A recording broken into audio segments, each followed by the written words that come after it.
الحمدللہ رب العالمین والعاقبۃ للمتقین والصلاۃ والسلام علی رسول الکریم اما بعد اعوذ باللہ من الشیطان الرجیم بسم اللہ الرحمن الرحیم وما ارسلناک الا رحمۃ للعالمین۔ وہ ہر عالم کے رحمت ہے، کسی عالم میں رہ جاتے۔ وہ ہر عالم کے رحمت ہے، کسی عالم میں رہ جاتے۔ یہ ان کی مہربانی ہے کہ یہ عالم پسند آیا، کہ وہ ہر عالم کے رحمت ہے، کسی عالم میں رہ جاتے۔ یہ ان کی مہربانی ہے کہ یہ عالم پسند آیا۔ کسی شعر میں کسی شاعر نے کیا خوب کہا ہے، جہاں تاریخ تھا ظلمت سدا تھا، جہاں تاریخ تھا ظلمت سدا تھا، کوئی پردے سے کیا نکلا کہ گھر گھر میں اجالا تھا۔ چمکتانے رشوت کے محبت پھولو، چندے رسالت کے پروانوں، ہے گئے قرار کے سیدائیوں، وہ سے آجر کے عقیدت مندوں، ہے جبری مراد رحمت والوں۔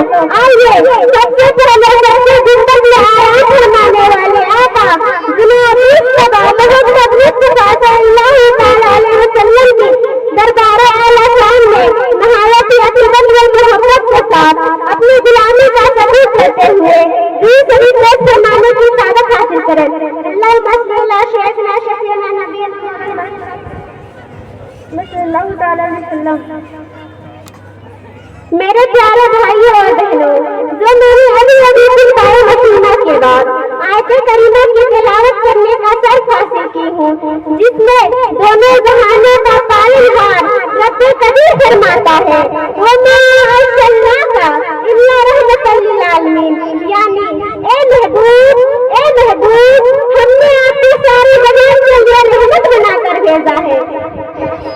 اشہاب فیل کا واقعہ، نبی کریم صلی اللہ علیہ وسلم کی ولادت مبارکہ سے پہلے ابرہہ نامی یمن کا بادشاہ ہاتھی اور گھوڑوں کی فوج لے کر خانہ کعبہ ڈھانے کے ناپاک ارادے سے مکہ شریف آیا۔ سارے مکہ والوں کے اونٹ اور مویشی چھین لیے۔ حضرت عبد المطلب رضی اللہ تعالیٰ عنہ کو یہ خبر پہنچی تو آپ ابرہہ کے پاس تشریف لے گئے۔ ابرہہ نے جب ایک ظلم خاندان روکا اور بعد میں شخصیت کو دیکھا تو تعظیم کے لیے اٹھ کھڑا ہوا اور حال دریافت کیا۔ تب آپ نے بتایا تیرے لوگ ہمارے اونٹ اور بکریاں لے آئے ہیں، وہ ہمیں واپس کر دے۔ ابرہہ نے کہا آپ سردار قریش ہیں، میں نے سمجھا شاید کعبہ کے بارے میں کچھ دریافت کرنے آئے ہیں۔ آپ نے فرمایا میں اونٹ اور بکریوں کا مالک ہوں، اپنی مالکیت کی چیز لینے آیا ہوں، اور کعبہ اللہ کا گھر ہے، وہ جس کا گھر ہے وہی اس کی حفاظت فرمائے گا۔ حضرت عبد المطلب رضی اللہ تعالیٰ عنہ جب تشریف لائے تو ابرہہ کا ہاتھی جس کا نام محمود تھا حضور اکرم نور مجسم سرور عالم صلی اللہ تعالیٰ علیہ وسلم کی نور مبارک تجلی حضرت عبد المطلب رضی اللہ تعالیٰ عنہ کے پیشانی میں دیکھ کر سجدے میں گر گیا۔ حالانکہ وہ ہاتھی کسی کا سجدہ نہیں کرتا تھا۔ اس کے بعد وہ ہاتھی پھنسی زبان میں بولا اے عبد المطلب، اے عبد المطلب، اس نہیں پر میرے اسلام ہو جس کی تجلی ابھی آپ کی خود مبارک میں ہے۔ آپ اپنے اونٹ لے کر واپس لوٹ گئے اور مکہ والوں سے فرمایا کہ تم سب بھی اپنے جانور لے کر مکہ سے باہر چلے جاؤ۔ پھر اپنے خاندان کے چند افراد کو لیے ہوئے خانہ کعبہ میں جا کر گریہ ازاری کے ساتھ دعا کی اور پہاڑ کی چوٹی پر چڑھ کر عجائب قدرت کا منظر دیکھنے لگے۔ اچانک آپ کی پیشانی سے ایک ایسا ہیرے مبارک چمکا کہ جس کی چاہوں سے خانہ کعبہ جگمگانے لگا۔ تب آپ نے ارشاد فرمایا لوگوں مطمئن ہو جاؤ، اب مدد آ ہی جائے گی، تمہاری حفاظت کا انتظام ہو چکا ہے۔